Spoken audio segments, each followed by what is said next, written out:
अचानक खदीजा ने अपने बाप से मशवरा किया, अपनी बिजनेस के सामान को बसरा भेजने का इरादा किया। बसरा ये कुवैत के बॉर्डर पर है, बगदाद शरीफ से 600 किलोमीटर के फासले पर है। जनाब अनस बिन मालिक इसी शहर में लेटे हुए हैं। वो दसों जिनको जन्नत का मुज्दा मिला, तलहा बिन उबैद, जुबैर बिन अवाम यहीं लेटे हुए हैं। उतबा बिन गजवान, मुआशरे की इस्लाह की बात की जाती है। एक ऐसे सहाबी यहाँ लेटे हैं, मेरी बहनों सुनो, और वो फटी हुई पैंट पहन के और जुल्फे बिखेर करके अपनी बाइक के साइलेंसर निकाल के घूमने वाले मुसलमानों के बच्चे भी सुने।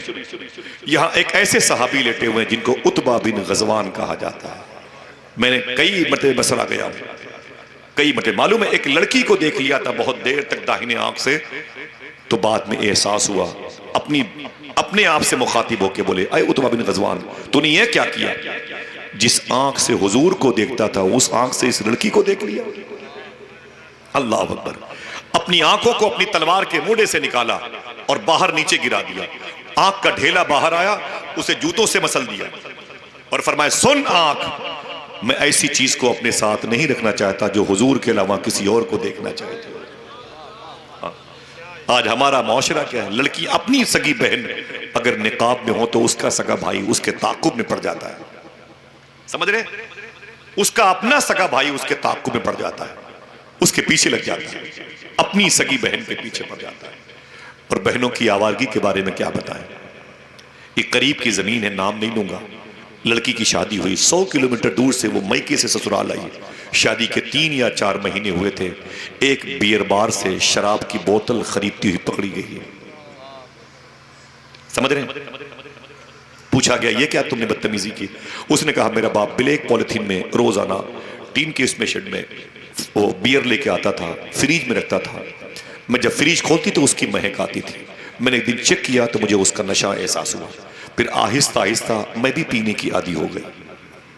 मेरा बाप भी शराबी था, मैं भी शराबी थी। जब मेरी शादी हुई, मैं दुल्हन बन के इस घर में आई तो मुझे शराब के नशे ने उतावला कर दिया।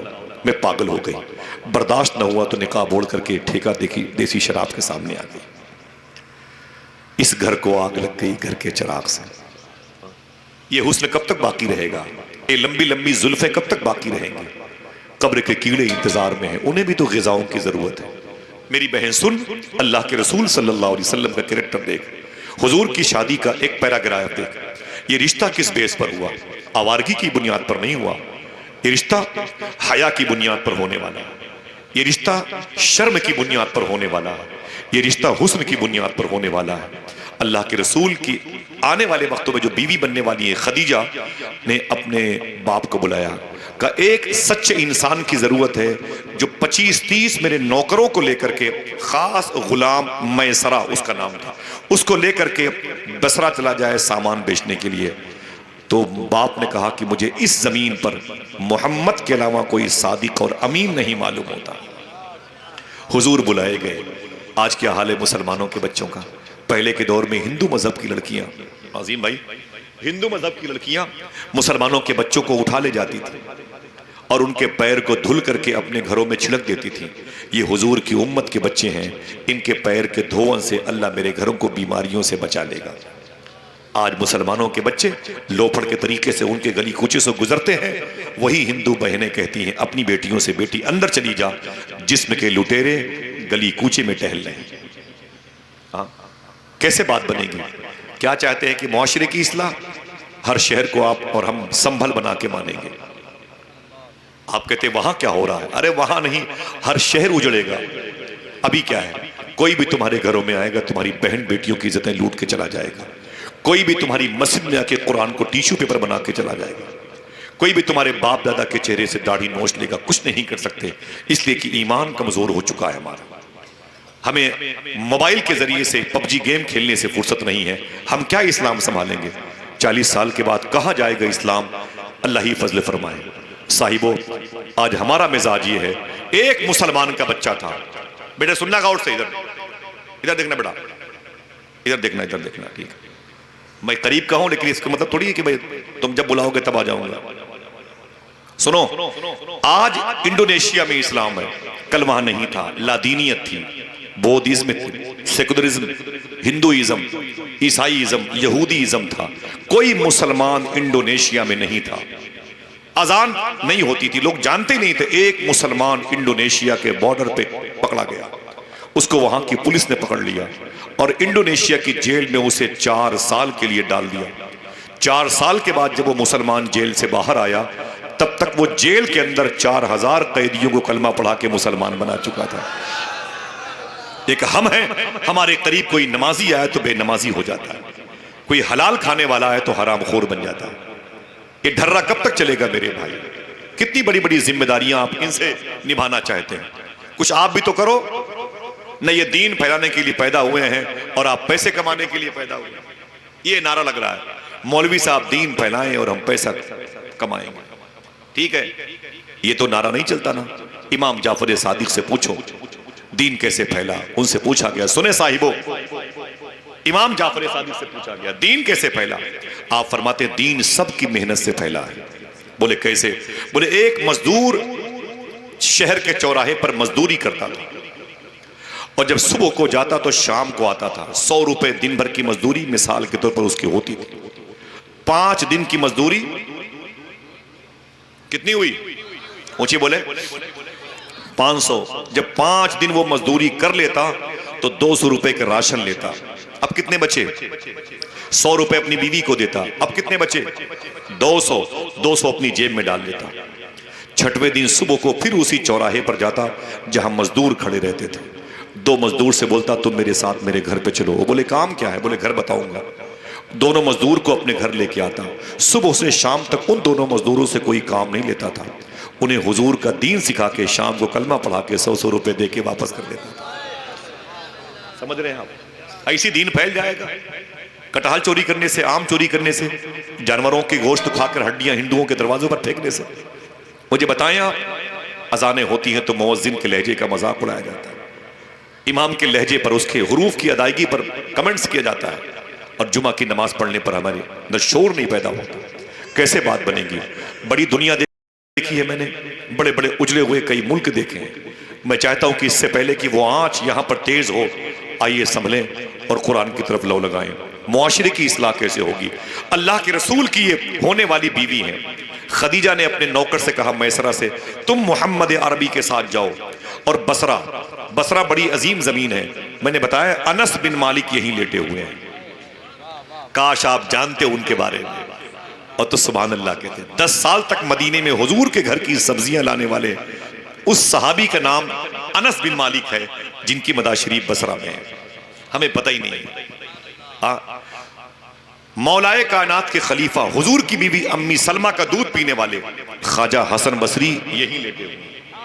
100 मरतबे ख्वाब में अल्लाह को देखने वाले इमाम आजम अबू हनीफा, जिनसे अपने ख्वाब की ताबीर पूछने जाते थे, वो इमाम मोहम्मद इब्न सीरीन यही लेटे हुए।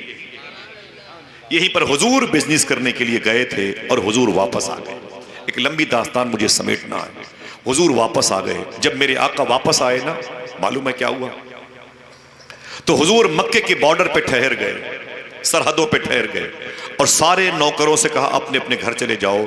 और मैसरा गुलाम से कहा तुम जाके खदीजा से कह दो कि मोहम्मद अरबी सल्लल्लाहु अलैहि वसल्लम सुबह को अपना हिसाब लेखा जोखा करने आएंगे। जैसे ही मैसरा हुजूर की ये बात लेकर के अपनी मालिकन खदीजा के पास आया, खदीजा ने कहा हुजूर कहाँ हैं? कहा मक्के की सरहद पे आराम कर रहे हैं, सुबह को आएंगे। खदीजा ने कहा अय मेरे नौकर खास, ये बता मोहम्मद अरबी के साथ तेरा सफ़र कैसा हुआ?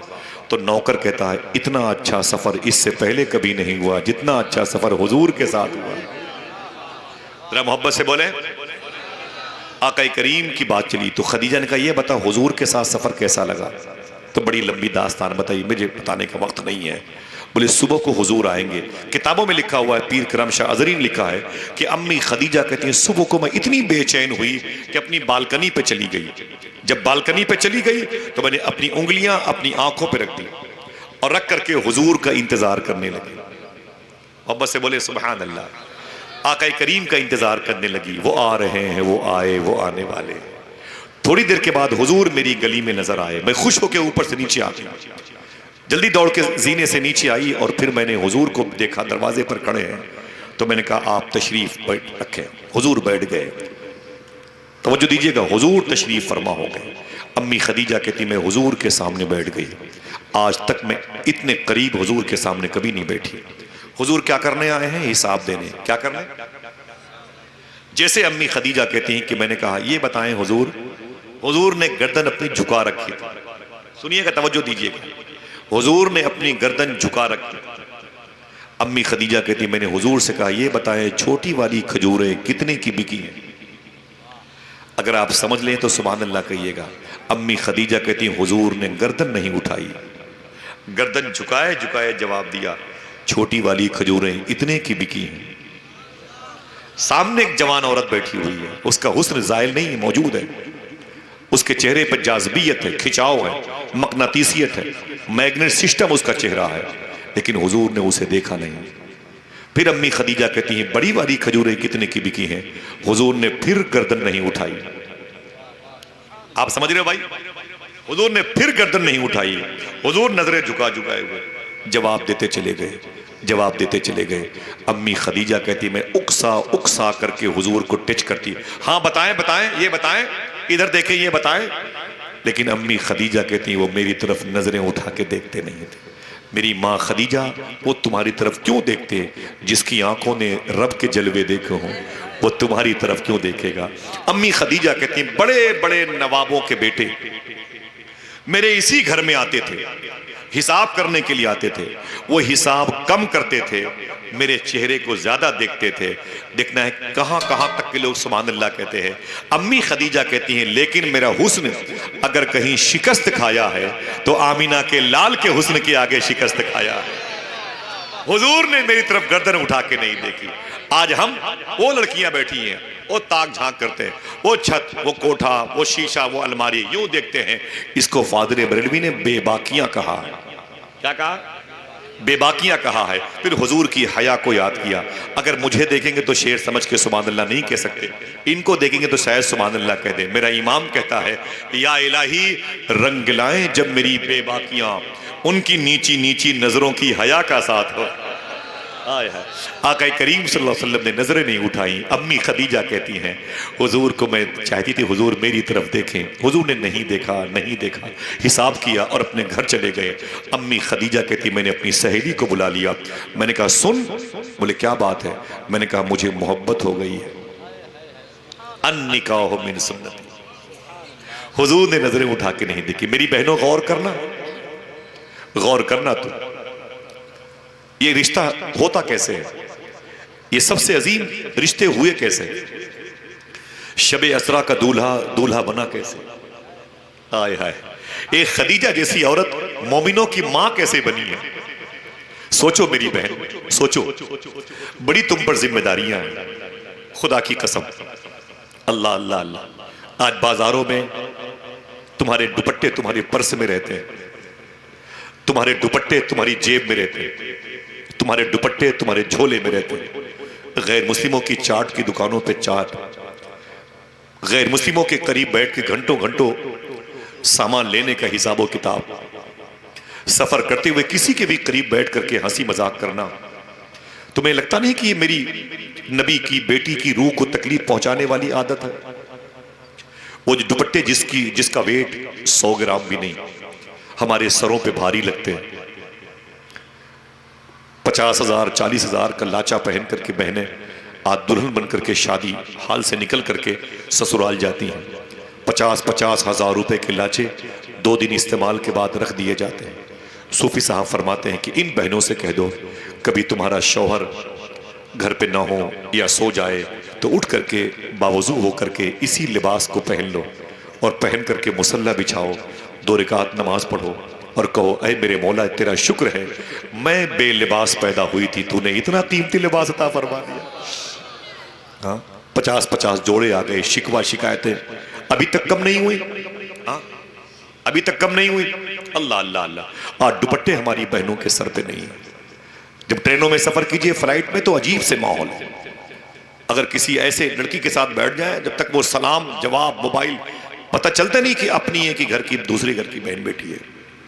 समझ रहे हैं आप इस दुपट्टे की कितनी बड़ी कीमत है? हाथ उठाएं आप सब। उलमाए किराम की कोशिश बड़ी है, खुदा कसम।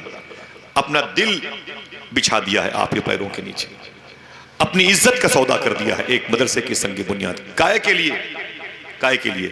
सिर्फ इसलिए कि हुजूर की बेटी का कैरेक्टर लॉन्च हो जाए, लोग जान जाए मखदूमा फातिमा किसे कहते हैं, लोग जान जाए किरदार फातिमी, आईने फातिमी क्या था, उसूल क्या था, आर्टिकल क्या था। हाथ उठाएं सब लोग, एक मरतबे उठाएं, सब लोग उठाए रखें, एक मरतबे वादा किए जो मैं बात बता रहा हूं अपनी बहनों को बताएंगे। आवाज नहीं आ रही है? छुट्टी दीजिए, हम भी चले भाई, दिक्कत हो तो हम भी निकले यहां से। हाँ, बताएंगे इंशाल्लाह। हमें इन भाइयों की मोहब्बतें देखनी है तो 10-10, 20-20 रुपए भीख मांग के तुम्हें यहां बुला के लाए। पीछे मुड़ के देखें, माशाल्लाह आशिकों का हुजूम है, लोग खड़े भी हैं। जरा मोहब्बत से बोले, बेटा बैठना, सुनना, याद करना, वादा किया अपनी बहन बेटियों को बताएंगे इंशाल्लाह। पूरी दुनिया देखती है, ये बड़े बड़े चैनल के यहाँ पर प्लेटफॉर्म मौजूद है। मालूम है ये दुपट्टे तुम्हें भारी लगते हैं, बोझ लगते हैं मेरी बहन, तुझे एहसास नहीं इन दुपट्टों की कीमत। मालूम है एक लड़की है बगदाद शरीफ में, उसका नाम है जुबैदा। क्या नाम है? ऊंची बोले। उसका नाम है जुबैदा, उसके शौहर का नाम है हारून रशीद। हारून रशीद हुजूर के चचा जनाब अब्बास की नस्ल के हैं। इनकी मजार फलस्तीन में, इनकी बीवी की मजार शरीफ बगदाद के करख मोहल्ले में, मैं कई मरतबे गया हूं। इनकी मां का नाम था खिजरान, जो हारून रशीद की सास थी, हुजूर से बड़ी मोहब्बत करती थी। खिजरान हुजूर जहां पैदा हुए वहां पर गई थी। बोले इस घर में हुजूर पैदा हुए? कहा हाँ। कहा ये बताओ कि इस घर में हुजूर कहां पैदा हुए? कहा यहां पर पैदा हुए। कई किलो सोने का मुसल्ला बनवा करके हुजूर की पैदाइश की जगह पर बिछवा दिया। भाई अल्लाह अकबर, अल्लाह अकबर। इतनी मुबारक औरत थी खिजरान। उनकी बेटी है जुबैदा। जुबैदा का इंतकाल हो गया। एक सहेली ने ख्वाब देखा, कहा मा फ़अल अल्लाहु बिका, तेरे साथ अल्लाह ने क्या सलूक किया? जुबैदा बता, तू पकड़ी गई कि निकल गई, जन्नत में है कि जहन्नम में है? बोल सही, तेरे साथ रब ने क्या सलूक किया? जुबैदा ने कहा मुझे अल्लाह के हुजूर पेश किया गया, मेरे मरने के बाद मुझे अल्लाह के हुजूर पेश किया गया। अल्लाह ने मुझसे कहा तू जुबैदा है? मैंने कहा हाँ मेरे मौला। अल्लाह ने कहा तूने मेरे हाजियों की सहूलत के लिए नहरे जुबैदा खुदवाई थी। थोड़ी सी तारीख पढ़ी होती तो मचलते आप। अल्लाह कहता तूने मेरे हाजियों की सहूलत के लिए एक नहर खुदवाई थी और मक्के शरीफ तक पानी पहुंचाया था। जुबैदा ने कहा मेरे मौला तेरी तौफीक से। अल्लाह फरमाता मेरा एक दोस्त था, कूफा में पैदा हुआ था, बगदाद में लेटा हुआ है, शूनीजिया मोहल्ले में, उसका नाम बहलोल दाना है। तूने उससे बड़ी मोहब्बत की थी, तूने बड़ी खिदमत की है। तो जुबैदा कहते हैं मेरे मौला तेरी तौफीक से। अल्लाह कहता है सुन जुबैदा, तूने यतीम बच्चों से प्यार किया, तूने गरीब बच्चों से प्यार किया, तूने बेवाओं से मोहब्बत की। तो जुबैदा कहते हैं बेइज़्निल्लाह, तेरी तौफीक से, तेरे चाहने से, तेरे हुक्म से, तेरी मशीयत से, तेरी मर्जी से। अल्लाह कहता है रातों को उठ करके तो मेरे हबीब पर दरूद पड़ती थी। जुबैदा कहती है तेरी मर्जी से। अल्लाह कहता है सुन, लेकिन आर ये तारी तेरी सारी नेकियां किनारे रखी हुई हैं, किसी नेकी की वजह से तू जन्नत में नहीं जाएगी। सुनना मेरी बहनों, किसी नेकी की वजह से तू जन्नत में नहीं जाएगी, तू जन्नत में नहीं जाएगी। जुबैदा कहती मैं कांपने लगी। मैंने कहा मेरे मौला तेरे फजल का इंतजार है, करम फरमा। अल्लाह कहता है लेकिन एक नेकी आज तेरे काम आएगी। सुनना साहिब, बहुत बड़ी बात, एक नेकी तुझे काम तेरे लिए शूट करेगी, आज तेरे लिए वो नजात का जरिया बनेगी। जुबैदा कहती मेरे मौला मेरी वो एक नेकी कौन सी है?